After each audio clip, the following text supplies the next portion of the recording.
Okay, so I have a question for you. Have you ever heard of, or do you know what a Harajuku moment is?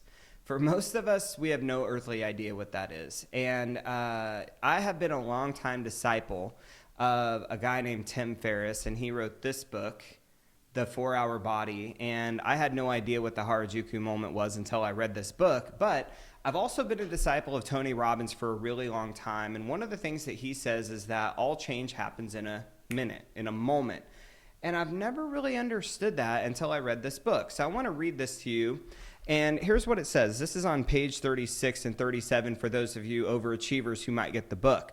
But it says, for most of us, the how-to books on our shelves represent a growing to-do list, not advice we've followed. Several of the better-known tech CEOs in San Francisco have asked me at different times for an identical favor, an index card with bullet point instructions for losing abdominal fat. Each of them made it clear, just tell me exactly what to do and I'll do it.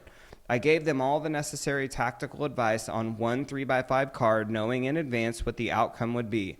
The success rate was an impressive 0%. People suck at following advice. Even the most effective people in the world are terrible at it. There are two reasons. One, most people have an insufficient reason for action. The pain isn't painful enough. It's a nice to have, not a must have. There has been no Harajuku moment. Number two, there are no reminders. No consistent tracking equals no awareness equals no behavioral change. Consistent tracking, even if you have no knowledge of fat loss or weight or exercise, will often beat advice from world-class trainers. But what is this all-important Harajuku moment? It's an epiphany that turns a nice to have into a must have. So as a coach, I used to fall into this trap all the time. Now I call it the how trap, because I would get people who would ask me, let's just say we had a goal and the goal was to hit 10 listings in 1 month, right?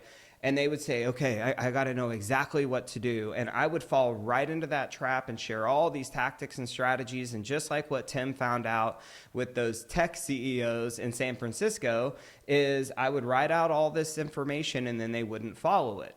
So I got smarter and started asking a different question because I didn't want to get stuck in that trap anymore. So I would say, hey, okay, 10 listings is the goal. Let me ask you a question. Who's the person you love most in the world? And they say, my kid. Great. God forbid your kid gets sick. You take him to the doctor. The doctor says, I have good news and I have bad news. The good news is that we can save him. The bad news is it's going to require a life-saving surgery. You have 30 days to get this surgery done. I'm the only doctor in the world, by the way, that does the surgery, and I don't take cash, I don't take credit, I take signed listing agreements, and you've got to get 10 of them. Now, what you would not do as a parent is say, hey, kiddo, it was nice knowing you, let's go to Disneyland, let's enjoy these last 30 days. No. See, what would happen is something inside of you would activate. I call these latent forces of potential. See, we all have these forces inside of us that lay dormant or hidden. That's what latent means. And we've got to find something that will activate them. That's what the Harajuku moment is. It's when you take your shoulds and you turn them into musts. Because if you think about your kid being on the line in order for you to hit, and if you don't get 10 listings, well, everything's going to shift. And see, Tony again talks about how all great achievement happens in a 3-part sequence: state, story, strategy. And if you think about, walking out of that doctor's office, you're going to go into a state. And that state is a pure state of activation, a pure state of possibility. And the story will be, I'll do whatever it takes. I will do whatever it takes. And see, when you're at that place, strategies are everywhere. And yet we fall into this trap of self-help where we lie to ourselves thinking that if we had the perfect plan, then all of a sudden the stars would align and we would take all this action. We would convert what we call knowledge, which is what we know, into wisdom, which is what we do. And yet time and time again, we find that that just isn't the case.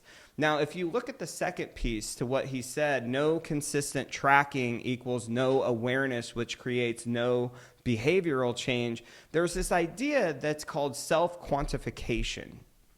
And self-quantification is all about what's the metric we could measure that would tell us that the change is occurring. If you're looking inside of a person or a business, one of the best sequences of change that I've ever seen is track, trend, interpret.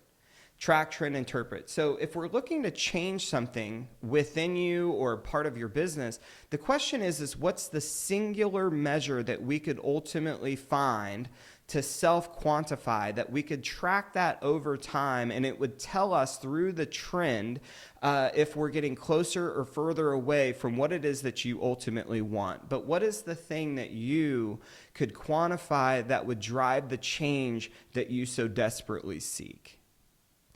And I think if you get these things right, meaning you convert your shoulds into musts, you engineer your Harajuku moment, and then you find a metric to measure to self-quantify over time, you can absolutely win. Do this and you can get out of the trap of self-help and become the hero version of yourself that you are meant and deserve to becoming, to be. I hope that you'll take this advice. It could change your life forever. Thanks for watching.